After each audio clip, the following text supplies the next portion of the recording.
Hello and welcome to another day on Cornwall Pocket Farm. My name is Jenny and today I'm going to carry on with another video in my Make, Do and Mend series. I think it's quite timely at the moment because I'm looking around the world and looking at all the craziness and really thinking that now is a great time to get a little bit more self-reliant and a little bit more careful with the pennies, shall we say, because everything seems to be going up in price. So this video came about because I was having a little look on the internet and researching a little bit more on this sort of make, do and mend movement, which came in the 40s in the war years in England. I don't know if it was in the rest of the world, but certainly these leaflets that I came across were British. They were put out by the Ministry of Information to help ordinary people to sort of make the most of what they had and really sort of, well, this particular one is about reusing your clothes, making the most of the clothes that you already own and sort of stretching things to make them go a little bit further. So as I say, this video is part of a series, and if you look back at my videos you'll see that I've done a few others in this series and there are definitely more to come. I've got quite a few on the board over there. If you're new to this channel, please do subscribe and join us and follow along, then you'll be able to see some of the other videos that I'm making. I generally do things on sort of sewing, creating, knitting, gardening, just generally being sort of sustainable as I can on my 300 square meters in the city. And also just sort of trying to be a little bit more self-reliant and sort of reduce costs as well is a big part of what I do as well. So I'm mainly into sort of thrifting and figuring out how to do things myself. When I started these videos, I had no idea how to do so many things. And I come up with an idea, I go and look on YouTube, I see how everybody else has been doing it, come up with something that works for me, apply it and then learn from that experience and then do it again. And so far it's been working really well. So I put these videos out to help other people in the way that I've been helped, and hopefully we can all learn from each other, which I think is the wonderful power of YouTube. Anyway, welcome to those people that watch me every week. I do so enjoy it. Thank you so much. I do appreciate it. Anyway, oh, of course I should say like, thumbs up, comment, do comment. I love seeing what everybody thinks, their feedback. I learn so much from the comments as well, and I think other people that look at the comments also learn quite a bit. The last chapter in this little pamphlet was actually about unraveling and reknitting a jumper that you already owned. And this actually really rang true to me because I have a cardigan that I have loved for many years. I have worn so much. I've worn it several times on this channel, and actually a few people have actually asked me in the comments about the jumper that I was wearing. So it's really old, it's very loved, and it was falling apart. So this chapter really rang a bell with me, and I thought, aha, I wonder if I could unravel this cardigan because I really like the colour, I really like the yarn, but it was failing. So I thought, could I unravel it and then make something new with it, knit something new? So that's exactly what I did. But as you will see, it wasn't as straightforward as I initially imagined. So watch and you'll see further along the problems that I had. I love this cardigan so much that the recent make, which was my sort of multicoloured cardigan, I'll put a link up to it here where I was showing you my cardigan, that one is actually modelled a little bit on the green cardigan because I really like the pockets, so I added pockets to that cardigan. I really like the sort of the length and the sort of the loose but not overly large fit of that cardigan, so I sort of modelled my new cardigan on the old cardigan. The pamphlet is full of really useful information, and so I followed along really with what it was saying. Now in the leaflet it says that to sort of unravel the yarn onto a book or a piece of cardboard. Well, I actually ended up using an old biscuit tin because the instructions from the Ministry of Information were of course for people, just ordinary people, who didn't have specialised equipment, which is exactly me. I don't have specialised equipment for unravelling cardigans. So I used a biscuit tin, and then to wind it up again I essentially just got the help of my daughter, and she sort of held it while I wound it back up into balls. You could actually have just put it back onto the biscuit tin and wound it into balls off the biscuit tin, or sort of some upturned chair legs or something along those lines would have worked just as well. But I don't have any specialist equipment. I don't have ball winders. I don't have the big sort of washing line things that you sort of make skeins with, or any of those sorts of equipment. I just had what I had in my house. The other thing this booklet actually said was that when I unravel this jumper, I won't get enough yarn out of it to knit the same garment again, which is fine by me. I mean, that's fine. I'll knit something else completely. The other thing it said was that if you unravel a cardigan, a jumper, a piece of knitwear, the original yarn, like my original yarn was 4-ply. When you unravel it, what you actually get is a yarn that's more like 3-ply, because presumably it's lost some of its loft and some of its weight through being worn and washed and whatever, so it unravels a bit thinner than you had in the initial knitting phase. So I thought that's perfect actually, because I have a whole heap of vintage knitting patterns. I love picking up old knitting patterns from charity shops, and they often call for a 3-ply yarn, which we don't generally have nowadays. We have 4-ply, double, you know, Americans sport and double knitting. You know, for the UK it's like 4-ply, 8-ply, 12-ply, Aran, those sorts of weights, but you don't generally have a 3-ply. So I thought this yarn would be quite useful to knit up one of my vintage patterns. So in a future video I will come up with an idea of what I'm going to do with that, and hopefully I'll bring you along for the process of re-knitting this yarn. But this video is all about the unraveling of this cardigan, how it went, how I did it, and really what I discovered through the process of doing that. What I thought I'd do today is try and unravel this cardigan that Audrey's wearing. I have owned this cardigan for years and it has been my favourite cardigan. It's really heavyweight yarn and it's incredibly comfortable, but it has sort of died because it has various problems. The cuffs have all given up and been worn and unravelled. On this end I have even tried fixing it, and I've tried sort of just doing the edges. So I've tried that for a little while. That's worked okay, but it has now failed here at the seam. It's let go. The where the elbows are on the sleeves is a little bit worn as well. But I do love the yarn. I love the colour. It's such a beautiful heavyweight yarn. No idea what the yarn is. It has some quite nice sort of vintage buttons on it as well. So what I thought I'd do today is unravel this cardigan and try and save some of the wool and reuse it for another project. The plan is just to take it apart, so I thought I would just bring you along for it and see if I can figure out undoing it. I mean, if I can't figure out how to undo it and I can't get decent amounts of yarn out of it, then really, then nothing lost really, because I can't really wear this anymore with all of the issues that it's got going on. Excuse me. Oh, dear. I have a dust allergy, and this cardigan has been sat on Audrey now for a few weeks, with me deciding what to do about it, or really just parking it there, thinking, oh well, maybe I will, maybe I won't.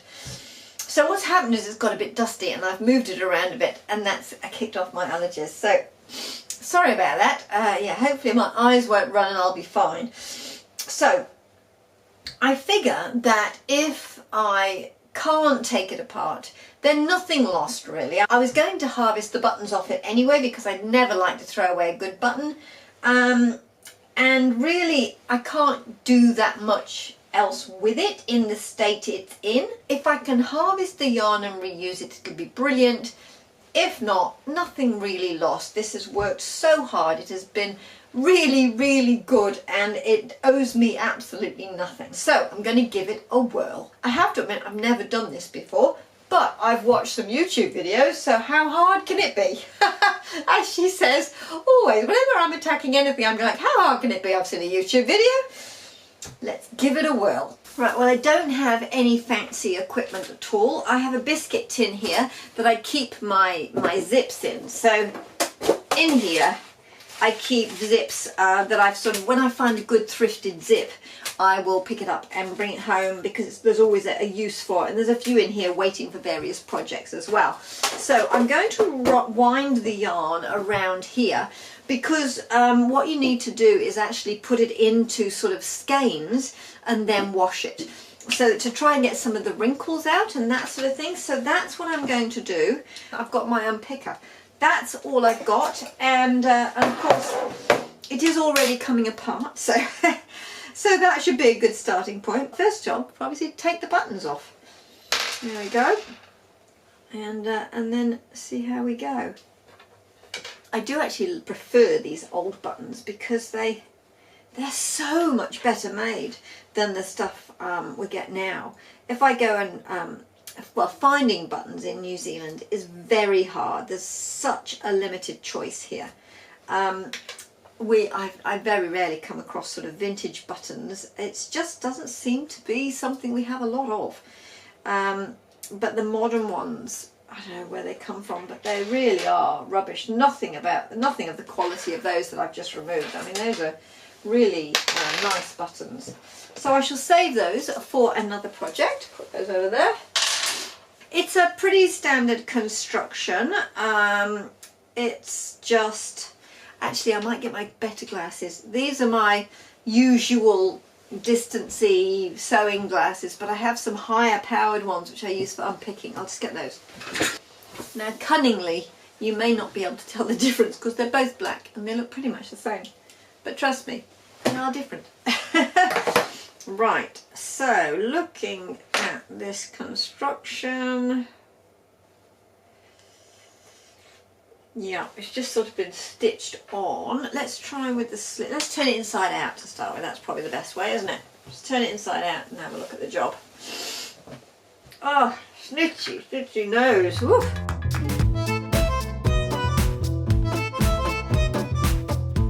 Okay, I have the sleeve off.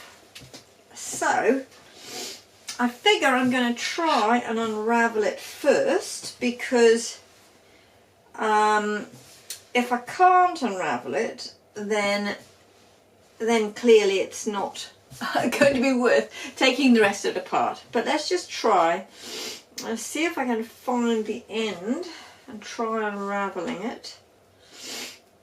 Oh, really bad allergies. Really bad allergies. Ah, dust. Okay, I think we're getting somewhere now. Let's start with the tin. Where's the beginning? There we go. This may or may not work. Oh. So it looks like it's going to be put a bit on the tin, unravel a bit, put a bit on the tin, and I'll see where I get to, and I'll show you how much I get from this sleeve, I think, probably.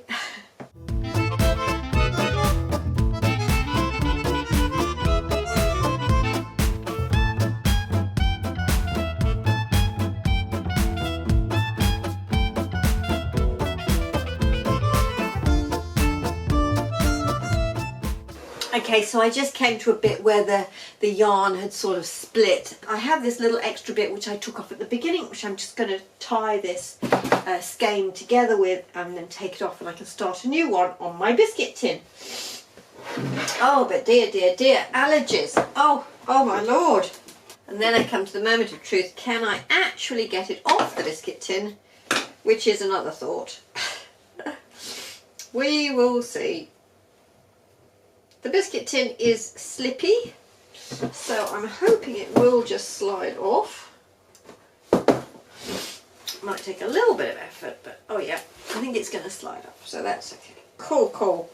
Love it when a plan comes together. Right. Okay, so what I have now is a sort of a bit of a fluffy donut. I might actually anchor it halfway on both sides as well. You might not be able to see this. I'm going to try and do it on my knee.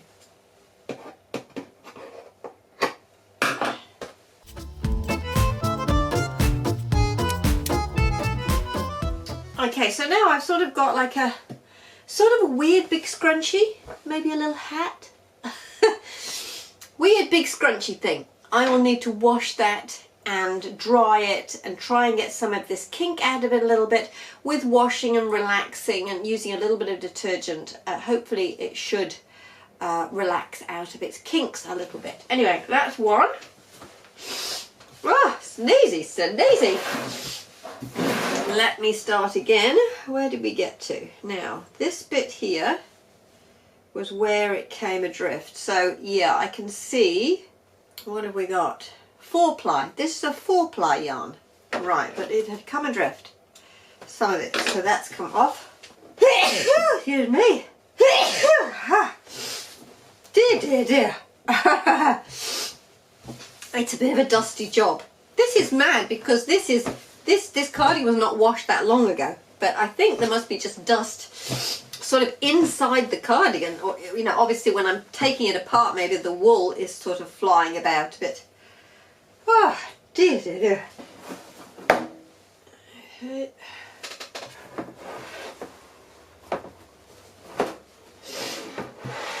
I think what I'm going to do is just knot where it breaks, because then when I'm actually knitting with the yarn, I can just splice it as I go or start again at the end of the row, because otherwise I'm going to have lots of little balls.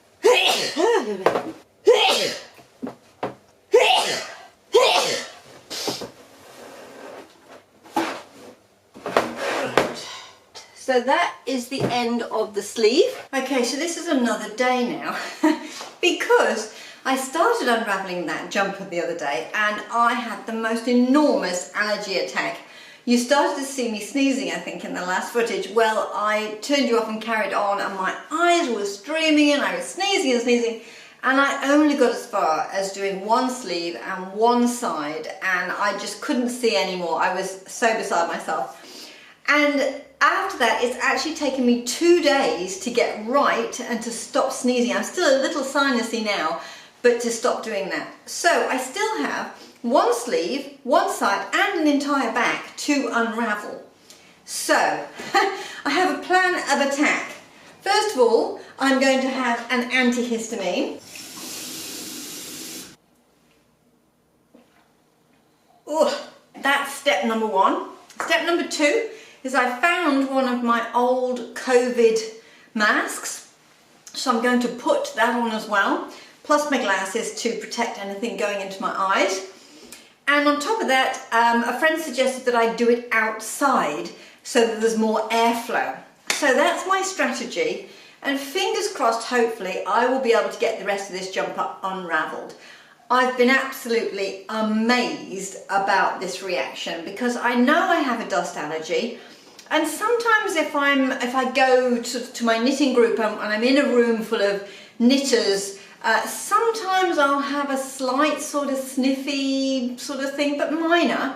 But I was blown away by the level of reaction I had. I can only assume, I mean, that cardigan is recently washed, so I can only assume that in the unraveling process it is releasing so much more dust and, I don't know, wool fibres inside the knitting that is just setting me off. So I really want to get that finished. I really want to wash the yarn, and of course then it won't be a problem.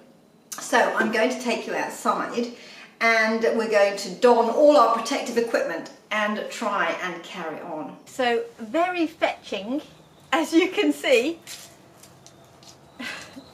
But I'm hoping this is going to work. Maggie is concerned. What on earth is going on? She says, what on earth is going on? Why have you got that thing on your face? She's a bit worried because I put this funny thing on my face again. Maggie is actually a pandemic puppy. She came just after the lockdown, well, just after the first lockdown. So she's maybe got a sensitive spot inside for masks. You'll have to pop down, sweetie, because I need to do this. Okay, let's try again. It won't be as easy given that I just have this little outdoor table and not my big work surface, but I am hoping I can unravel in this situation. Where were we? Now, will people think I'm absolutely crazy if they come to the gate? Yes, totally. But hopefully this will keep me so that I don't, oh, that was loose, so that I don't have a huge allergy attack. Jury's out yet. I'll bring you back when I've got a little further into it and see if my eyes are streaming or whether I'm still able to see. So far it's good, but I've only been doing it a few minutes, so we will have to wait and see. Yeah. Oh, hang on. Whoa, whoa, whoa, whoa, whoa. There we go. Mind the yarn, Maggie.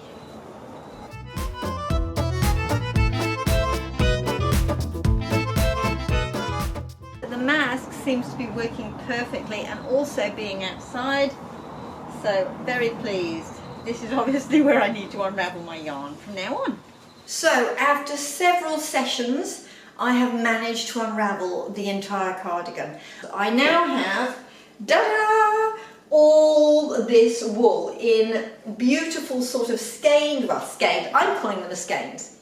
Beautiful skeins. I don't want to touch them too much because obviously they're still pretty dangerous allergy-ridden stuff. So the next thing I'm going to do is actually wash them. I'm going to put some cool water, hand temperature, even though this jumper has been washed so many times, and so I know that it's pretty hard wearing. I'm going to put it in lukewarm hand temperature water with a little bit of shampoo, and I'm going to leave it to soak for a little bit, just to relax the fibres, and then after that I'm going to gently squeeze it and hang it outside on the line. So let's get on with that.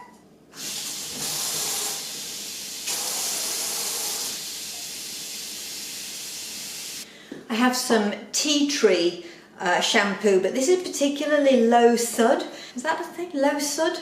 Low froth? I don't know. But when I first got this, one of the things that made it not great for washing your hair was that you couldn't really get much of a lather.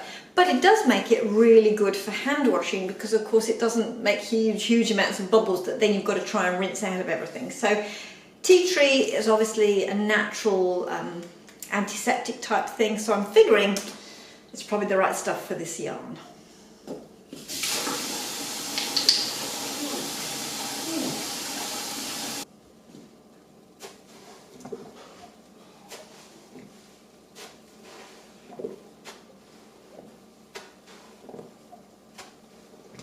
Will they all fit? Hopefully they will. I think they should.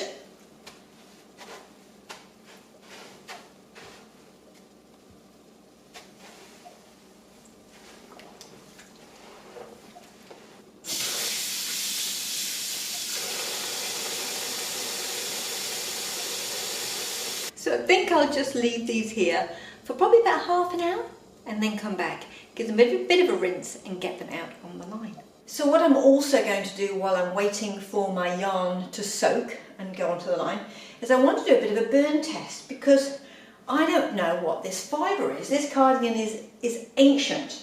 I've got my matches, I've got a stainless steel dish and some tongs, and I'm going to do the burn test and look out and see what the flame is like and what the ash is like to give me an indication of what the composition is. So let's do that. Got nice big long matches. Need to get that. How am I going to do this? Have I got enough hands? Let's try. Okay. Okay, here we go. Here's the bit of yarn. What is it doing? It's going out really quickly. It smells, oh, it smells like burnt hair. So the ash crumbles in my fingers. I don't know if you can see that. I'm actually going to bring you in a bit closer so you can actually see what's happening. I'm pretty certain this is a wool, 100% wool, just really because of the way that it's behaving. So I'll bring you in closer and you can have a little look.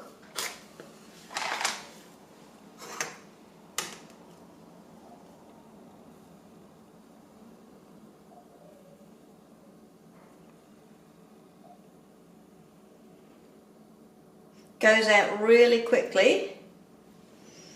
Smells of burnt hair. Really won't hold a flame at all. And the ash, wait until it cools a little bit. Hope it's not hot. The ash, it just crumbles. It just crumbles to dust. If that was any synthetic content, that would form little beads of plastic. So I'm pretty certain with that burn test that it's 100% wool. It certainly feels like that when I wear it. I really like the cardigan because it's got a really heavy weight to it. It's a heavy cardigan is the only way I can describe it. When it was all knitted up, it washed really nicely. It was incredibly warm. Harvesting it, I can probably make another jumper out of it and carry on enjoying the yarn, the colour and all the rest of it, and enjoy knitting it, having a new knitting project, of course.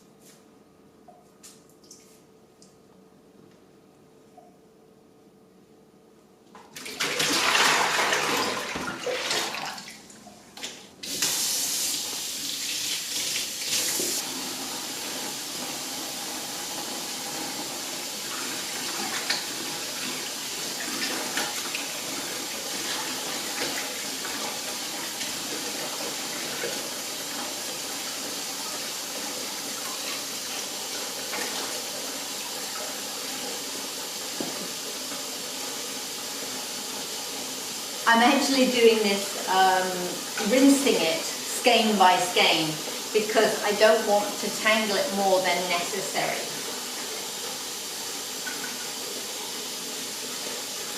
This is a bit awkward, isn't it, dipping down? But anyway, I just wanted to say that you can see how much these skeins have relaxed. If you remember, I put them in, they were like little balls, and that's now how they're coming out. So they've certainly relaxed more. They've still got a little bit of kink in them, but it's not the way it was before.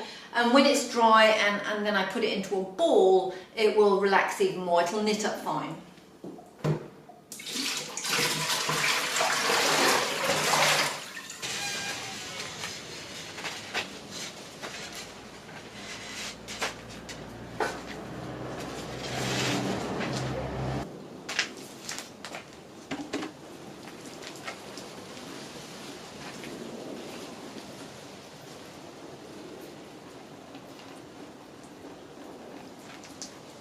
So I'm now just going to leave those to drip dry. I will bring them in a little bit later on to finish off drying in the house, but for now I'm just going to leave them here because of course they're dripping. I didn't squeeze them that hard. Okay, so now it is the winding part. I have all the yarn dried and I have enlisted the help of daughter number 2 to hold the yarn while I wind it. We also have our able assistant Maggie, who is very into wool winding, or maybe not, we'll see.